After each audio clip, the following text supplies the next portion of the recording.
특별히 오늘 그 말씀 본문을 중심으로 해서 예고 드린 대로 이 변증이라는 주제를 가지고 여러분과 함께 말씀을 나누려고 합니다. 이번에 전반적인 이 주제 아래서 특별히 그 복음의 생태계를 세우는 교회, 이 교회를 어떻게 할 것인가라는 데 대해서 저는 크게 두 가지로 말씀을 드렸어요. 하나는 모이는 교회 잘하자, 모이는 교회 잘하자. 그래서 예배와 코이노니와 훈련과 파송이라고 하는 이 기본적인 교회의 역할을 잘하자라고 하는 게 이제 첫 번째의 이제 꼭지점이었고, 또 하나는 뭐냐면은 파송, 그러니까 흩어지는 교회를 잘하자. 흩어지는 교회로서 우리의 삶의 전 영역 속에, 그러니까 이제 지역 교회는 하나의 코로백하는 이 중심부가 되고, 이쪽에는 F 했죠.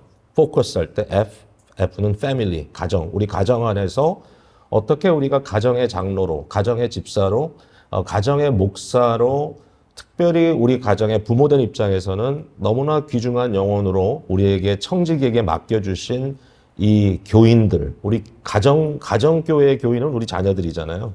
그러니까 이 자녀들을 어떻게 믿음으로 세울 것인가 하는 그 부분에 대해서 정말 애써야 된다.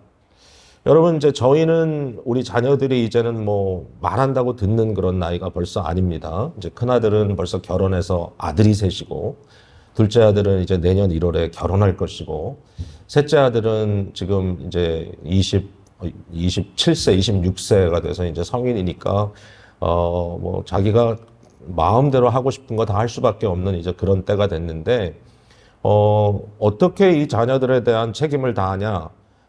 이제는 제 아내가 포커스가 자녀보다 이제 손주들에게다가 있어요. 그래서 우리 손주들이, 우리 큰아들이 원래는 신학교에서 사역자로 훈련을 받았는데, 이세권들 사역을 하다가 그 교회가 소위 말하는 이제 바이보케이션이라 그래가지고, 교회가 작은 교회가 아닌데 사례가 모자라가지고 페이를 못해요. 목사가 3명이 같이 사역을 하는데. 그래서 목사들이 다 풀타임으로 일을 하면서 교회에서는 사실상 사례를 안 받고 이렇게 사역을 하는데, 제 아들은 이제 젊은 부부들 사역을 하고 있는 그런 뭐라 그럴까요?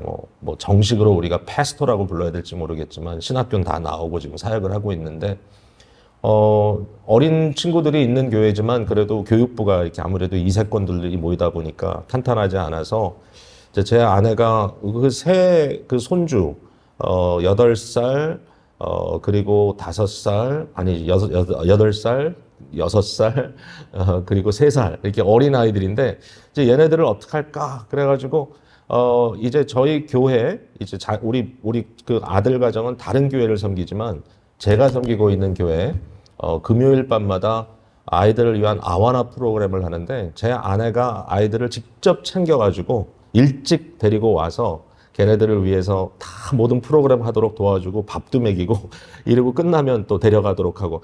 어떤 의미에서 보면 굉장히 번거롭지만 제 아내에게 왜 그렇게 하냐? 아니, 애들이 본교회에서 은혜를 받지 못하니까 이렇게 해서라도 해야 된다. 이러면서 그 정성을 쏟는 모습을 보니까 참 감사하더라고요. 제가 신경을 못 써주는 부분. 예, 제가 금요일은 금요기도회를 이제 교회에서 인도하거든요. 그러면 이제 똑같은 시간에 아이들은 아와나 프로그램을 합니다.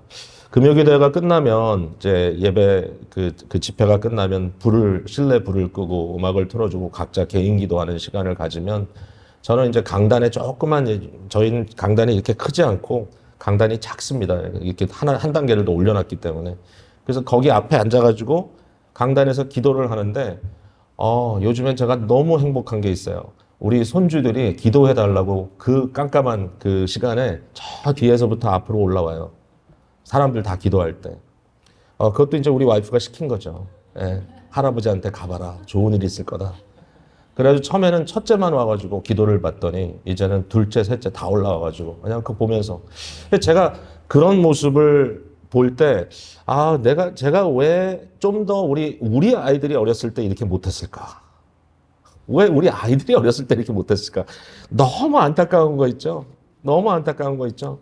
여러분, 이 자리에 계신 우리 할머니, 할아버지들, 이 자리에 계신 어머니, 아버지들, 아직도 늦지 않았어요. 할 일이 있어요. 그죠? 그래서 어떻게 해서든지 흩어지는 교회로서 패밀리, 또 그다음에 여러분의 직장, 뭐 어떤 형태의 직장이든지 간에 또 여러분의 개인 각자의 내면 세계, 내가 자신을 돌아보는 것만큼 사실 어렵고 힘든 일이 없는데 그 의미에서 끊임없이 내 자신에게 복음을 전하는, 끊임없이 내 자신에게 preaching the gospel 하는, 나한테 설교를 해야 돼요. 자신한테. 내 마음을 향하여 복음을 전하는 일과 모든 사람들 사이에서 말씀을 나누는 이 중요한 이 직무를 우리가 어떻게 할 것인가, 이거를 지금 계속해서 나눴어요. 오늘은요, 특별히 우리가 살고 있는 사회 속에서 불신자들 사이에서 어떻게 복음을 변증할 것인가라고 하는 이슈를 제가 뭐 정말 정답을 다 드리는 건 아니지만 그래도 오늘 본문을 중심으로 해가지고 어떤 이슈들이 있는가 여러분과 함께 나눠보려고 합니다. 자, 여기 변증이라는 단어가 있습니다. 변증, 그러니까 어려운 단어인데요. 요즘 한국 젊은이들은 이 변증에 꽂혔어요. 그래서 변증이라는 주제만 나오면 다 눈을 크게 뜨고 들으려고 그래요. 그래서 이제 시대가 그렇게 됐구나. 왜냐하면은 이제는 내가 믿고 있는 신앙의 이유를 대줄 수 있는 그 준비가 되어야 되는 시대라고 다들 생각을 하기 때문에 도대체 내가 왜 예수를 믿어야 되지? 예수 그리스도께서 우리에게 하신 그 모든 일들이 나와 어떤 관계가 있다고 그걸 내가 믿어야 되지? 하나님이 천지를 창조하셨다? 그걸 어떻게 내가 믿어야 되지? 뭐 이런 여러 가지 이슈에 대해서 질문을 많이 하고 있어요. 오늘 본문에 보면 이렇게 써 있습니다. 15절에 너희 속에 있는 소망에 관한 이유를 묻는 자들에게 대답할 것을 항상 준비하라 그랬어요. 여기 대답이라는 단어가 바로 헬라어로 아폴로기아라고 하는 단어입니다. 응답하는 겁니다. 대답하는 건데요. 아폴로기아. 근데 이 아폴로기아라는 말을 우리가 변증하다 이렇게 이제 번역을 주로 합니다. 사실은 이 변증이란 말은 법정 용어입니다. 법적이 아니고 법정. 법정이란 말은 뭐죠? 코르트입니다. 예, 여기에 판사가 있고 그리고 검사가 있고 변호사가 있고 피고인이 있습니다. 그러면 여기에 이제 자기의 무죄를 주장해야 하는 그런 입장에 있는 사람이 누가 변호사로 나를 대신해서 대변할 수도 있겠지만 그러나 많은 경우에 제가 진술해야 합니다. 진술. 그러면 네가 이렇게 했느냐? 답을 해야 되고 왜 그렇게 했느냐? 이유를 대야 되고 이러한 것들, 그러니까 법정 안에서 자기의 무죄를 증거하는 그 일을 바로 아폴로기아라고 불렀다는 것이죠. 사도행전에 사실 이 말이 여러 번 등장을 하는데요. 바울 사도는 사실은 변호사를 따로 대동하고 어폴로기아를 한 게 아니라 스스로 변증을 했습니다. 바울 사도가 여러 번 변증하는 그 내용이 나오는데요. 심지어는 이제 예루살렘에서 유대인들에게 붙잡혔을 때 그때 로마의 군인들이 정말 바울이 맞아 죽을 뻔한 것을 겨우 구해내죠. 그 엄청난 무리 앞에서 바울에게 기회를 줬더니 바울이 유대인들 앞에서 히브리어로 저들이 이해할 수 있는 본토어로 변증했다라는 얘기가 나옵니다. 내 변증을 들으라 이러면서 아폴로기아를 합니다. 내가 왜 예수 그리스도의 부활을 증거하고 다녔는지. 가이사라 빌립보로 가서 거기에서 그 지역의 그 거버너들이죠. 그 지역을 행정적으로 다스리고 있는 뭐 베스도라든지 이런 인물들 앞에서 계속해서 법정 변증을 하게 되고요. 26장은 이제 어떤 장면인가 하면 이제 아그리빠 왕이라고 하는 이제 유대 혈통을 갖고 있는 그 지역 왕, 이 왕은 로마 정권에서 예의상 세워주는 왕입니다. 어쨌든 이 아그리빠 앞에서 자기의 이 상황을 내가 왜 지금 매임에 있고 내가 어떤 의미에서 자기의 그 입장을 주장할 것인지 오직 복음 때문에 그 자리에 있다고 스스로 얘기하잖아요. 거기에 내가 오늘 아그리빠 왕 앞에서 진술하게 된 것, 내가 당신 앞에서 변증할 수 있게 된 것을 너무나 큰 다행으로 여긴다. 이런 말이 거기 나와요. 거기도 역시 아폴로기아라는 단어가 등장을 합니다. 아폴로기아는 두 가지 방향입니다. 하나는 뭐냐면은 일단은 제가 뒤에 거 먼저 할게요. 방어하는 거예요. 방어. 그러니까 상대가 나에 대해서 이렇게 문제시하는 것. 너는 왜 이게 문제 아니야? 이런 거 아니야? 예수 그리스도가 과연 하나님의 아들이며 예수 그리스도가 과연 우리의 대속자요 구원자인가? 그리스도가 정말 아무런 죄가 없는가? 그리스도가 부활하셨는가? 이런 질문에 대해서 반대쪽에 있는 사람들은 그렇지 않다라고 얘기할 거 아니에요. 뭐 예를 들면 삼위일체 이런 거 뭐 정말 이해가 안 되겠죠. 그러니까 이런 질문들에 대해서 내가 어떻게 그것을 방어할 것인가? 이 디펜스입니다. 디펜스. 믿음에 대한 공격을 방어하는 것. 근데 그것뿐만 아니라 능동적으로, 긍정적으로 우리가 알고 믿는 것에 대해서 진술도 해줘야 돼요. 텔링 더 스토리를 해줘야 돼요. 내가 왜 무엇을 믿는지. 그러니까 이게 어떻게 보면 이제 수동적인 것은 상대의 공격에 대해서 방어라는 거고 그뿐만이 아니라 아주 능동적으로 내가 믿는 걸 전해주는 겁니다. 이제 여기에 한 가지를 더 더한다면 이제 변증을 가르칠 때 엘렌틱스라고 하는 게 있는데 그건 책망입니다. 그건 공격적인 겁니다. 뭐죠? 불신자의 삶에 대해서 그들이 가지고 있는 이 일관성이 없는 모습들에 대해서 지적해주고 공격하는 것. 이건 굉장히 조심스럽게 해야 됩니다. 그러니까 잘못하면 그냥 내가 싸움은 이겨도 사람은 잃을 수 있기 때문에 이제 우리 믿지 않는 분들과 대화를 나눌 때는 여기도 그렇게 써 있지만 너희가 그렇게 할 때 여기 보면 뭐라고 하라 그랬죠?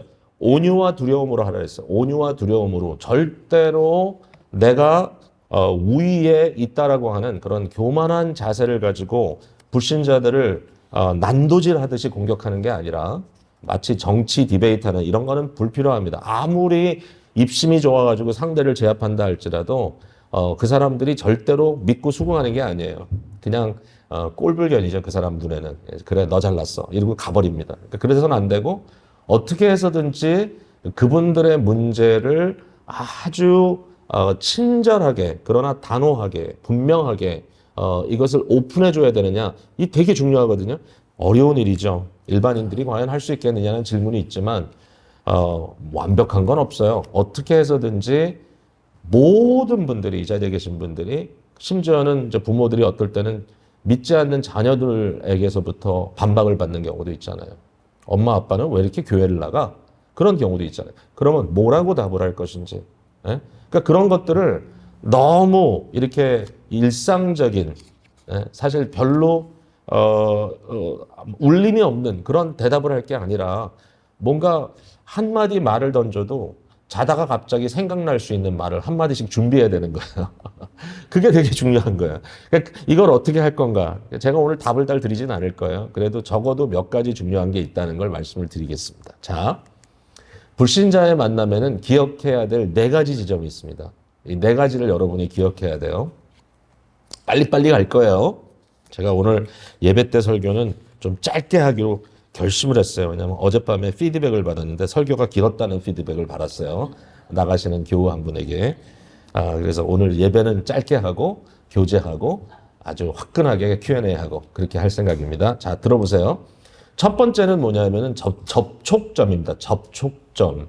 그러니까 나와 불신자 사이에 우리가 가지고 있는 어떤 사고나 경험이나 생각 아래 서로 접촉되는 부분이 있는가, 만날 수 있는 지점이 있는가, 여기에 대해서 베드로는 이방인들 가운데 저들을 심지어는 핍박하는 자들 가운데 살고 있는 그리스도인들에게 이런 질문을 합니다. 13절에 너희가 열심으로 선을 행하면 누가 너희를 해하리요? 그랬습니다. 너희가 열심으로 선을 행하면 누가 너희를 해하리요? 그러니까 이 말은 굉장히 중요한 내용을 담고 있어요. 그게 뭐냐면 불신자의 눈에도 적어도 기본적으로 선한 것은 선한 것으로 인정할 수밖에 없다는 거예요. 만일 우리가 선을 행하면 불신자가 그것이 악하다고 얘기할 수 없다는 거예요. 만약에 우리가 사랑을 베풀면 상대가 그것을 비방할 수만은 없다는 거예요. 이게 되게 중요한 포인트입니다. 이게 접촉점입니다. 접촉점. 선한 양심을 가지라라고 하는 말씀도 성경에 자주 등장합니다. 여러분, 만약에 성도가 비양심적으로 살아가면서 예수 믿으러 가면 그건 믿을 이유가 하나도 없습니다. 만약에 교회가 사회에 무리를 일으키고 사회 속에서 본이 되지 않는 지극히 이기적이고 자기중심적인 행동을 한다면 예수 그리스도를 믿으라고 할 가망이 없습니다. 이게 문제인 거예요.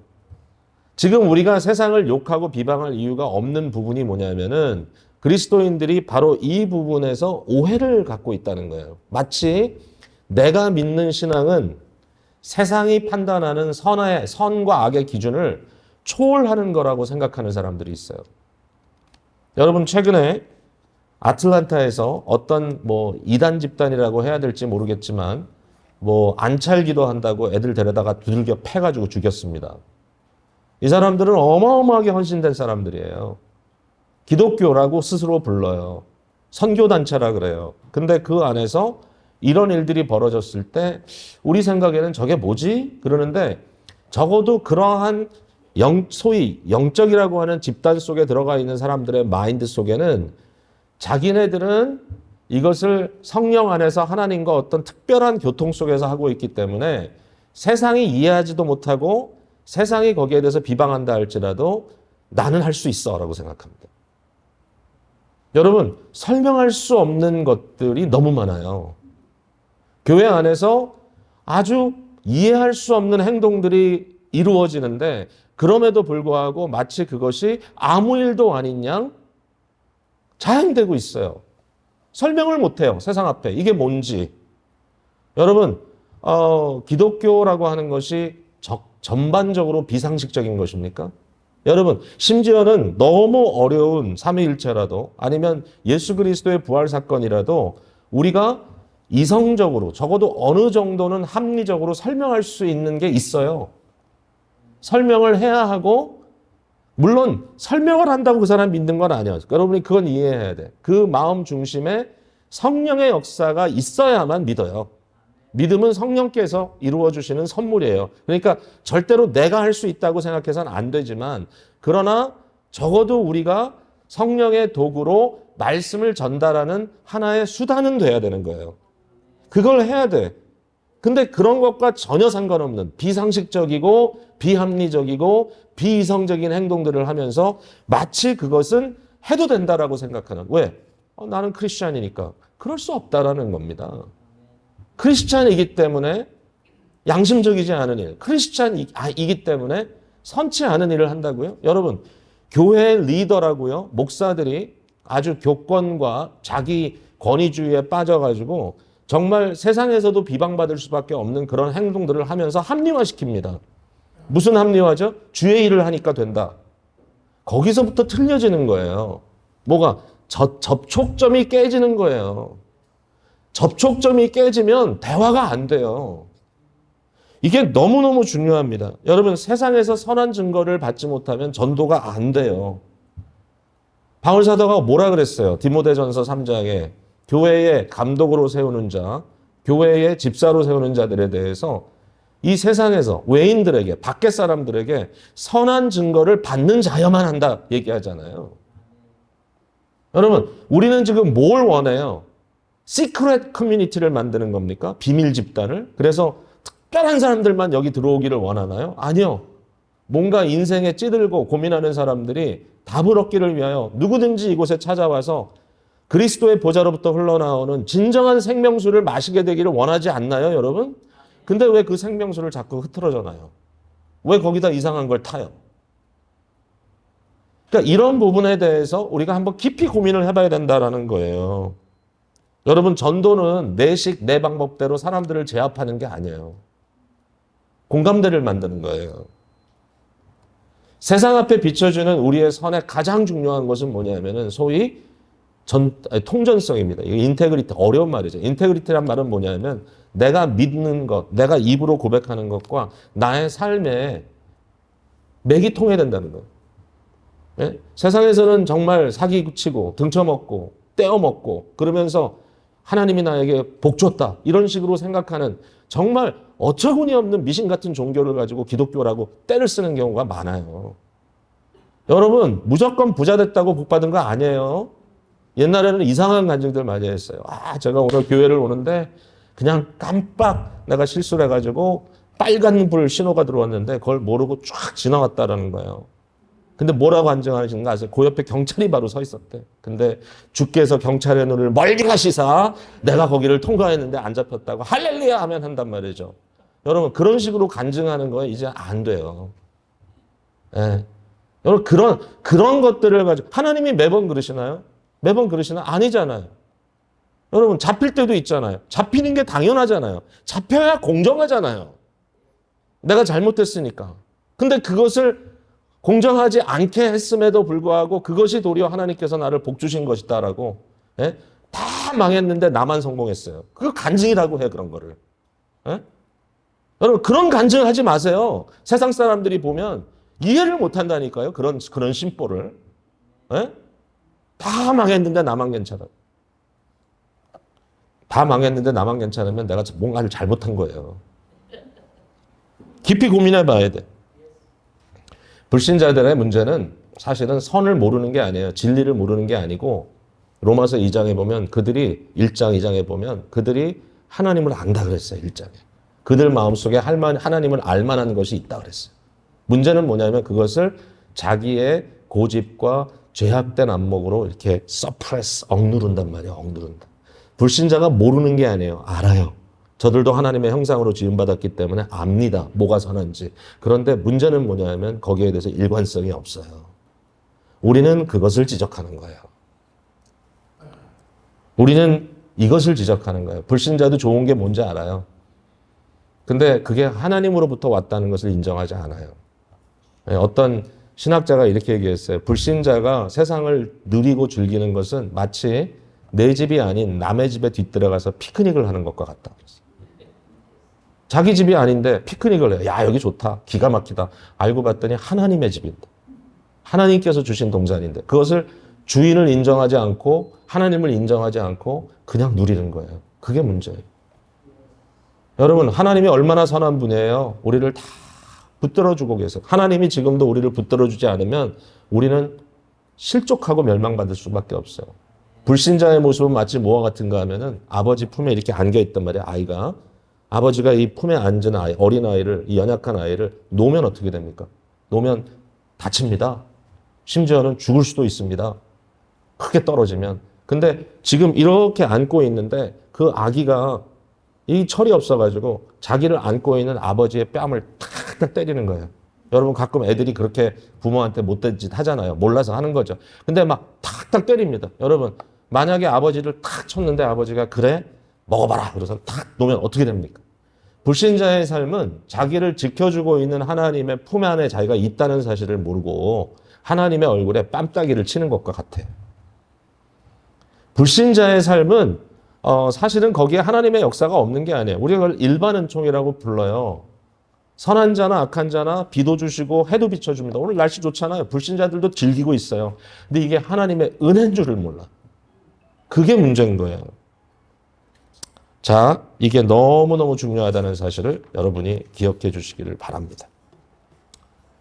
자, 전화 옵니다. 받으세요. 두 번째, 영적 대립입니다. 자, 제가 조금은 이미 설명을 했지만, 불신자와 그리스도인, 우리 사이에 접촉점이 있는 것도 사실이지만, 거기에는 대립이 있어요. 서로 믹스될 수 없는 굉장히 중요한 차이점이 있어요. 이걸 영적 대립이라고 부릅니다. 14절을 보니까 이렇게 써 있어요. 그러나 의를 위하여 고난을 받으면 복이 있는 자니 그들이 두려워하는 것을 두려워하지 말며 근심하지 말고 그랬습니다. 이게 이제 14절 말씀이죠. 그러니까 의를 위하여 고난을 받을 수 있다라는 거예요. 여기에 이제 대립이 느껴지기 시작합니다. 분명히 같이 의를 인정하고 그 의에 같이 동행해야 될 것 같은데 불신자들은 consistency, 일관성이 없기 때문에 선한 것이 뭔지를 알면서도 그것을 심지어는 누리면서도 그게 하나님으로부터 온다는 것을 거부하기 때문에 저들이 하나님을 하나님으로 예배하지 못한단 말이죠. 이러한 상황 속에서 하나님을 인정하고 하나님을 예배하는 사람들을 핍박하는 경우들이 많아요. 왜? 양심이 찔리기 때문에. 이러한 경우가 있어요. 그래서 이것을 영적 대립이라고 하는데요. 여기에 이제 진짜 중요한 것은 뭐냐면 바로 이거예요. 여기 보니까 그들이 두려워하는 것을 두려워하지 말며 근심하지 말라. 여러분 세상 사람과 우리의 가장 중요한 차이점은 뭐냐면요. 세상 사람들이 두려워하는 게 있어요. 근심하는 게 있어요. 근데 우리는 그리스도 예수 안에서 그 문제를 날마다 믿음으로 해결하며 살아갑니다. 뭐예요? 세상 사람들이 두려워하는 것. 모든 인간들이 두려워하는 것. 예, 죽음입니다. 또 뭐가 있습니까? 죽는 게 두렵지만 않고요. 죽음에 이르는 고통을 두려워합니다. 예, 우리도 두려워합니다. 사실은. 그런데 예수 그리스도의 사람들은 우리가 바로 그러한 가장 이 인간으로서 해결하기 어려운 이 문제에 대해서 오직 믿음, 그리고 우리가 어제도 그런 얘기를 했지만 올바른 의미 부여와 해석할 수 있는 기능을 통해서 그러한 문제들을 그리스도 안에서 헤쳐나가며 살아갈 수 있는 놀라운 존재들이 크리스찬들입니다. 심지어는 고통이 있어도 그 고통을 뚫고 핍박을 견디고 그리스도를 증거하는 삶을 살 수 있게 된다는 말이죠. 여러분, 불신자들은요, 너무너무 두려워하고 너무너무 무서워합니다.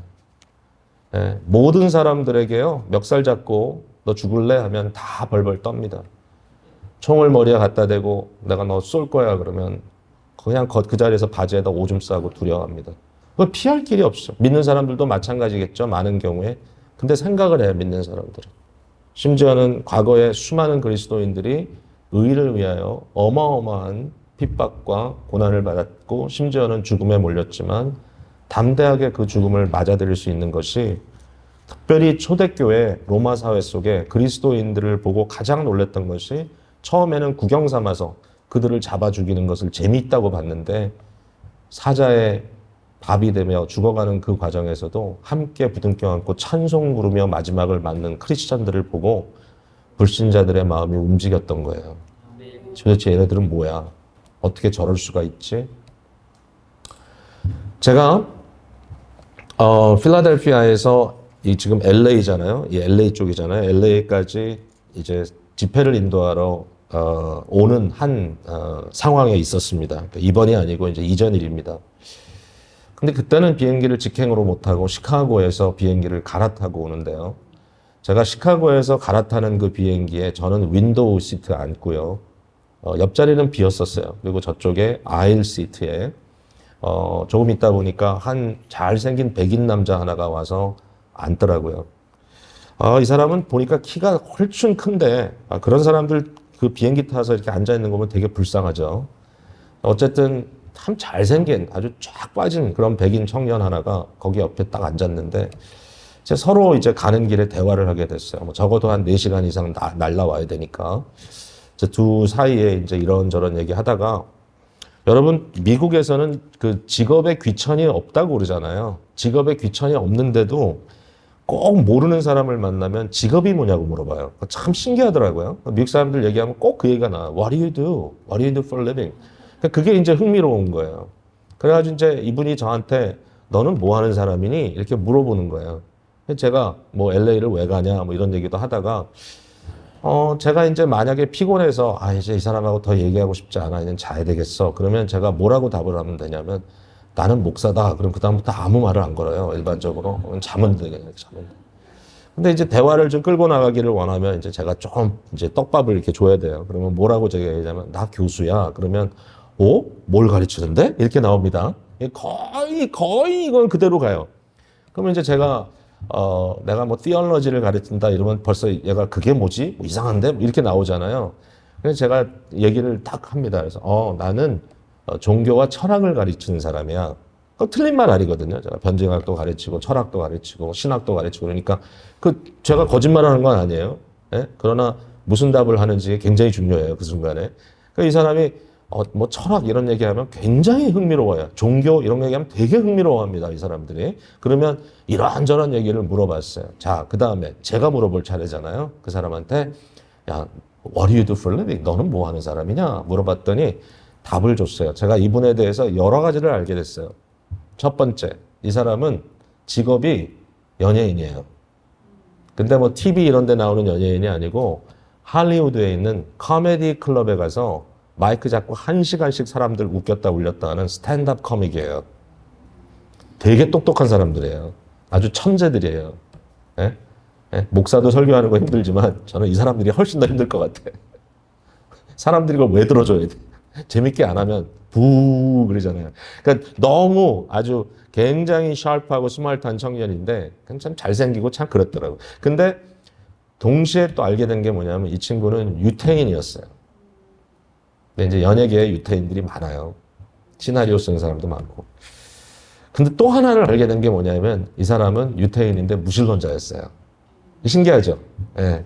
유태인들은 선민의식이 있고 여호와 하나님이 우리 하나님이다 뭐 이렇게 큰 소리 치는 사람들 같은데 이 청년은 주이신데 하나님을 믿지 않아요. 그래가지고 이제 이런저런 이야기를 서로 하다가 제가 이런 질문을 했어요. 너는 뭐에 대해서 코미디를 쓰냐? 제가 답은 이미 알고 있었어요. 그랬더니 이분이 딱 한마디를 던지더라고요. Life 그러더라고요.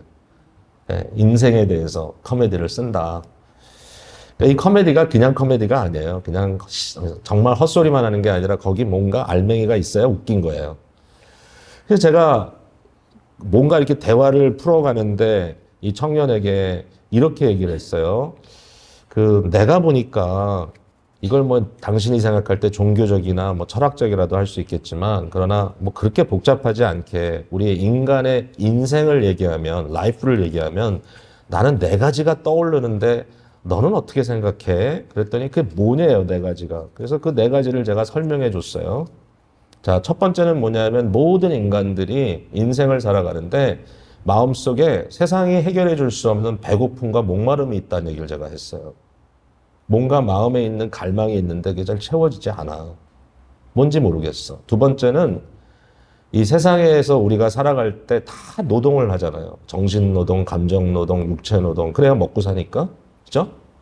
이 노동을 하는데 많은 경우에 아침마다 정말 잠비처럼 일터로 나가는 사람들 보면 너무 힘들어 하루아침. 매일매일 나가는 게 똑같은 걸 반복해. 여러분 이제 뭐 은퇴하신 분들도 많이 계시지만 정말 일주일 내내 새벽부터 밤늦게까지 그 비즈니스 운영하시던 여러분들 얼마나 힘드셨어요. 지금도 힘든 분들 많으시겠지만 근데 많은 경우에요. 먹고 산다는 게 끊임이 없어요. 제가 그 얘기를 했어요. 끝없는 노동, 거기에서 오는 허무감. 반복적인 마치 인생이 나를 감옥 안에 가둬놓은 것 같은 시간과 공간 속에 계속 다람쥐 쳇바퀴 돌듯이 반복적인 삶. 그것에 대한 고민들, 이런 얘기를 쭉 설명하고, 그 다음에 세 번째는 모든 사람들은 병들고 죽음의 문턱까지 간다. 이 문제를 얘기하고, 마지막 문제는 뭐냐면, 우리가 한치 앞에 일어날 일을 모르기 때문에, 우리 인간사에 닥치는 수많은 이 폭풍들, 이 storm in life. 여러분 요새도 얼마나 많아요. 전쟁도 일어나죠. 갑자기 느닷없이 거대한 지진들이 일어나서 수천 명씩 요새 막 죽잖아요. 어떻게 이렇게 옛날에는 얼마 전만 해도 투르키에 지진 났다고 성금이나 보냈는데요. 그 이후에 모로코니 뭐 아프가니스탄 이런 데는 지진 났다 그래도 손도 안 써요. 왜? 너무 이제 어이가 없어서 뭐 났다 그러면 몇천 명씩 죽으니까. 남가주 지역에서는 가끔씩 좀 불안하지 않으세요? 이 지진 때문에 불안하실 거예요. 그러니까 한치 앞을 모르는 스톰이 있다는 거. 이것 때문에 얼마나 인생이 불안한지 모른다. 여러분, 그랬더니 이 청년이요. 저를 팍 쳐다봐요. 그래서 제가 야, 너는 어떻게 생각하는데? 그랬더니 고개를 끄덕끄덕 하는데요. 갑자기 여기 눈시울이 시뻘개지더니 눈물을 글썽거리기 시작해요. 불신자, 무신론자, 유태인, 스탠드업 코믹.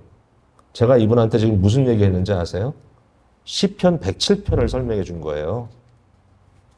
그 말을 그 사람이 알아들을 수 있게 설명해 준 거예요, 제가. 그리고 시편 107편이라고 얘기 안 했어요. 성경 얘기라고 얘기 안 했어. 근데 이 말이 그 사람의 마음속에 꿰뚫고 들어갔어. 그 다음부터 재밌는 대화를 했죠. 여러분, 그 꿰뚫고 들어간 이 이유가 뭔지 아세요? 하나님은 너무나 잘 아는 거예요. 인간들의 마음속에 어떤 두려움이 있는지를. 이런 걸 얘기해야 돼요, 우리가. 이런 고민들에 대해서 뭐라고 답을 할 건지. 여러분, 세상 사람과 똑같이 허무하다고 살고, 세상 사람과 똑같이 반복적인 삶 속에서 의미를 찾지 못하고. 여러분, 하나님은 어떤 분이냐면요. 제가 우리 교훈들에게 맨날 그 얘기해요. 하나님은 여러분들이 우리 지역에는 이제 지금 이제 많이들 이제 문도 닫고 뭐 은퇴도 하셨지만 한 10년 전만 돌아가도 대다수가 세탁소 하셨거든요. 저희 동네는. 여름에 세탁소는 죽음입니다.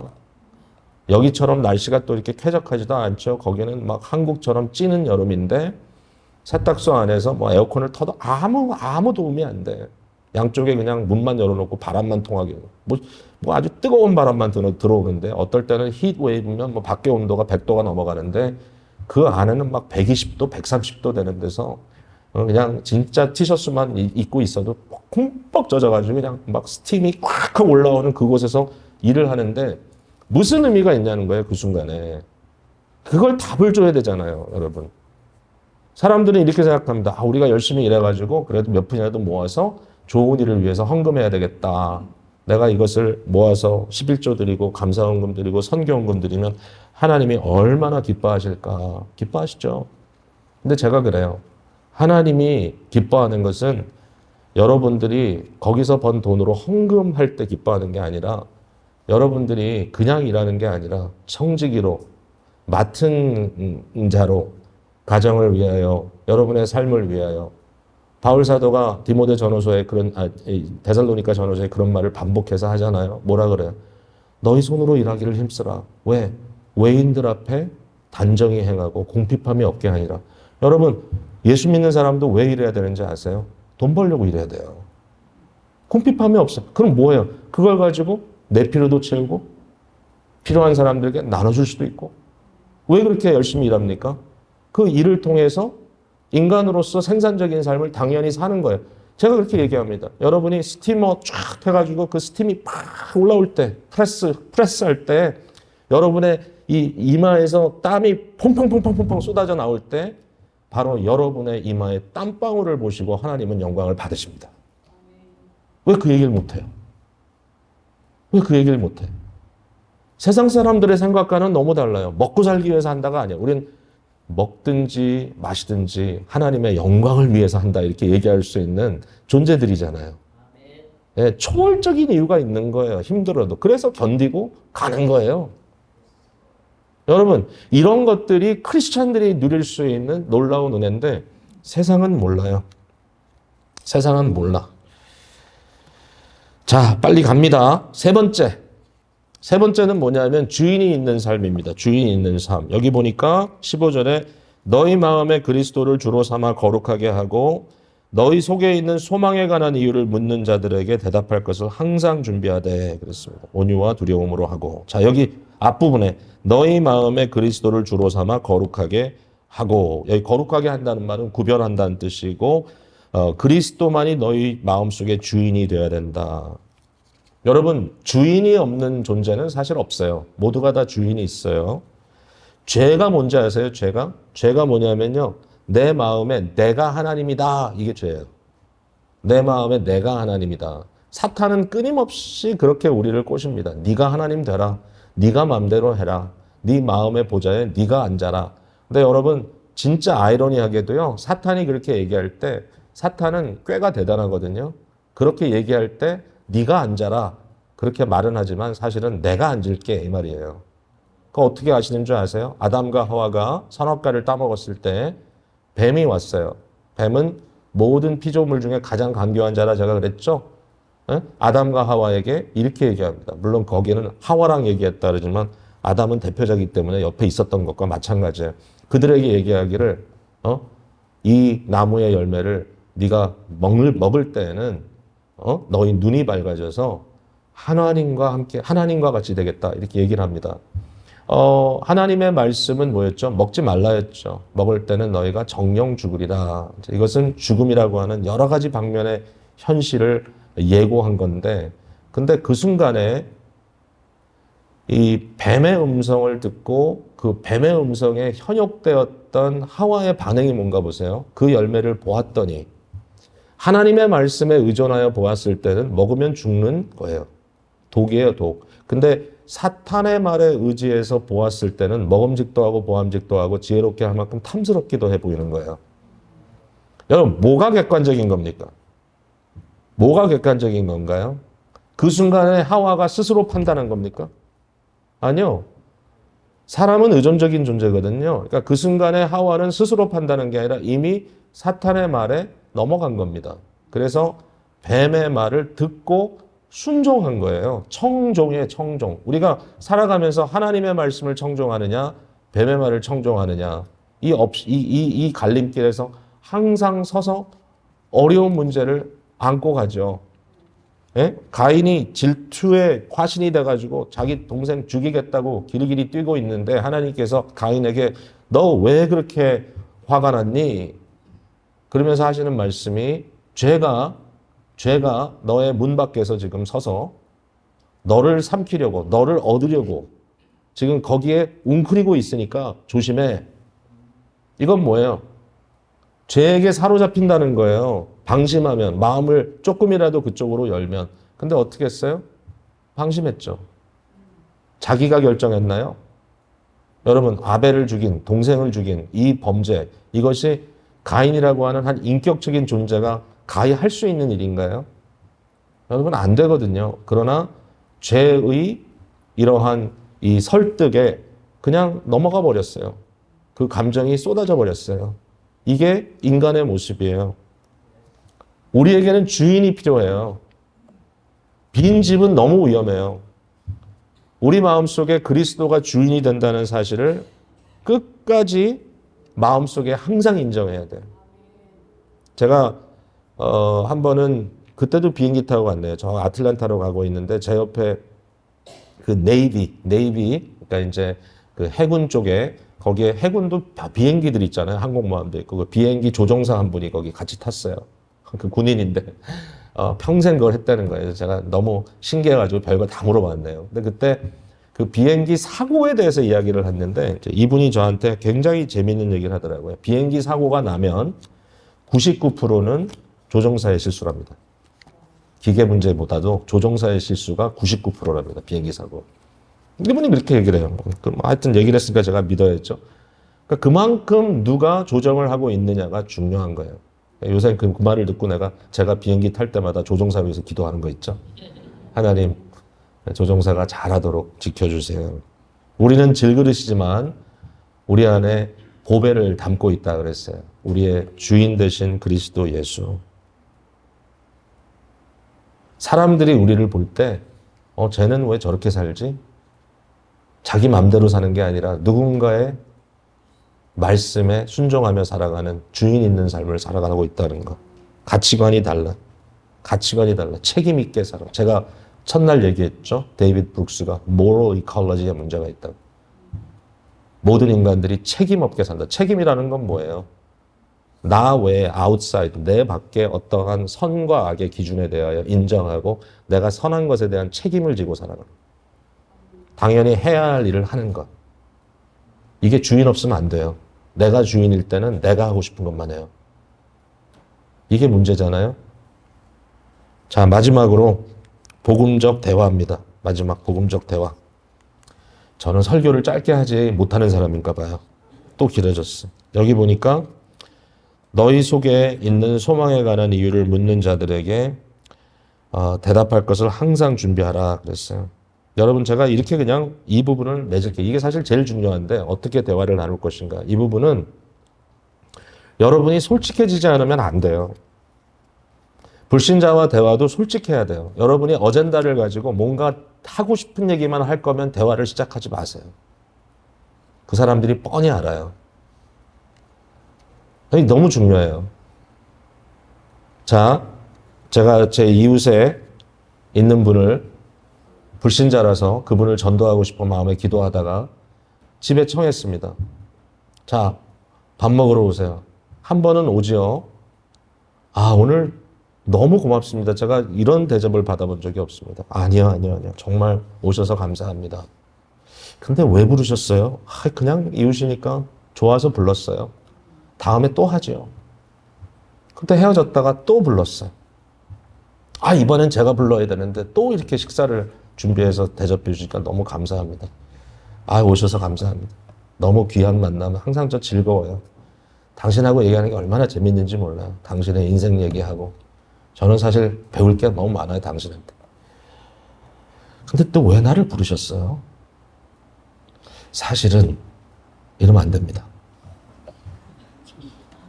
이게 무서운 겁니다. 그 순간에 사실은 그러면 그 사람이 이제 그때 실망합니다. 왜냐하면 알거든요. 뭔가를 알아요, 이 사람이. 아, 이게 지금 어젠다가 있구나. 왜냐하면 세상에 있는 모든 사람들은 어젠다가 있어요. 여러분, 전도한다는 게 그 영혼 따먹기 아닙니다. 근데 많은 크리스천들이 영혼 따먹기를 전도라고 생각해요. 그래서 내가 몇 명 전도했다. 이게 굉장히 세지. 한 영혼이 천하보다 귀합니다. 전도는요, 영혼 따먹기가 아니라 하나님이 천하보다 귀하게 여기고 사랑하는 그 사람을 주님의 눈으로 바라보는 연습을 하는 거예요. 그렇잖아요? 아, 그냥 있는 게 좋아서요. 세 번째, 또 불렀어요. 아, 이만하면 됐죠? 그죠? 또 불렀잖아. 아, 진짜 왜 나를 불렀는지 얘기해봐요. 내가 뭔가 당신이 계획이 있는 거 알아요? 빨리 얘기해봐요. 사실은 그러면 안 됩니다. 여러분, 그런 거 할 게 없고요. 그 다음부터 진짜 인격적인 대화가 시작이 돼야 되는 거예요. 무슨 얘기? 여러분 얘기가 나와야 됩니다. 내가 요새 애들 때문에 좀 힘든데 혹시 이런 문제는 어떻게 해결하세요? 그러니까 매니퓰레이션을 한다고 생각하지 마시고요. 아주 어네스트한 대화를 열어서 만약에 어네스트한 대화를 했는데 불신자가 여러분보다 훨씬 잘 살고 계시거든. 전도할 생각하지 말고 회개하십시오. 내가 예수 믿었더니 우리 아들 하버드 갔어요. 이런 거 얘기하려면 부르지 마세요. 신앙이 뭔지에 대해서 깊이 고민해 봐야 돼요. 내가 믿는 믿음이 과연 뭔가. 프랜시스 셰이퍼라고 하는 분이 프랑스의 알프스에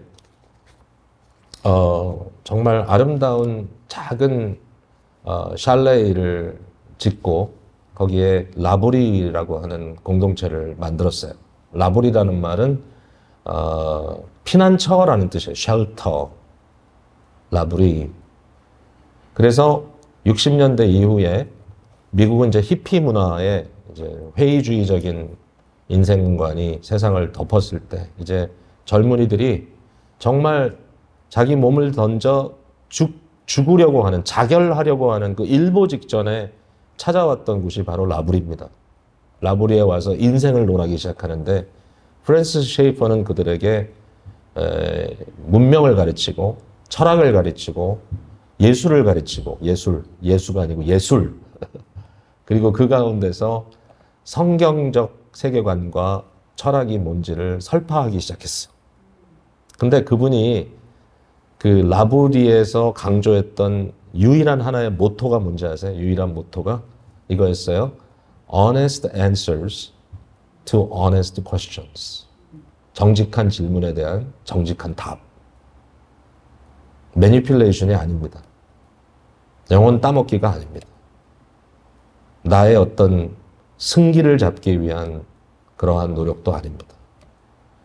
여러분, 전도는 물론 우리가 짧은 시간에 빨리 효과적으로 전도를 해야 될 때도 있지만 알지도 못하는 집에 문 두드리고 들어가서 만일 오늘 당신이 죽으면 이렇게 질문하지 마십시오. 물론 이제 그게 먹힐 때도 있어요. 하나님의 역사지 그건 우리가 잘한 게 아니에요. 그건 진짜 하나님이 그 영혼을 사랑해서 만든 거지 우리가 그거를 전략적으로 잘해서 된 게 아니에요. 이 세상이 굶주린 것은 사랑입니다. 이 세상이 굶주린 것은 의미입니다. 이 세상이 굶주린 것은 주인입니다. 참된 주인. 이 세상이 굶주린 것은 하나님의 안식입니다. 이 세상이 굶주린 것은 참된 질서입니다. 이 부분에서 우리가 뭐라고 변증할 것인가? 어려운 질문을 다 여러분께 던지고 오늘 말씀을 맺겠습니다. 경청해 주셔서 항상 감사하고요. 그러나 이 말씀이 오늘 본문 안에서 하나님께서 우리에게 주신 가르침이기 때문에 하나님의 부탁인 줄로 알고 마음에 품고 살아가시는 성도님들 다 되시기를 주님의 이름으로 부탁을 드립니다.